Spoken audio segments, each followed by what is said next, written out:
شرعی سوال پوچھا کرو لیکن اتفاق سے آگے یا تو بتا رہا ہوں اپنے جنرل نالج کے لیے. یہ جو ہے نا خمیر گاؤ زبان، یہ رات کو کبھی نہ کھائیں.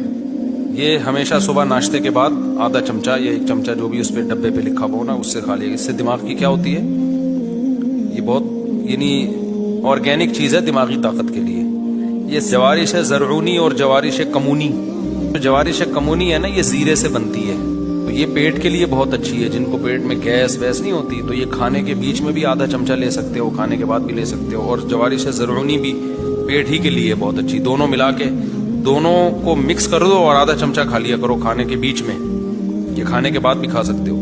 اطرف الوسط خدوس، رات کو سوتے ہوئے نا گرم پانی سے یہ کھانی چاہیے. ڈبے پہ مقدار جب آپ دکان سے خریدو گے لکھی بھی ہوتی ہے. رات کو سوتے ہوئے 1 چمچہ یا آدھا چمچہ جو بھی اس پہ کوانٹٹی لکھی ہوئی نا گرم پانی سے کھاؤ. اس سے قبض بھی ختم ہوتا ہے، دماغ کو طاقت بھی ملتی ہے.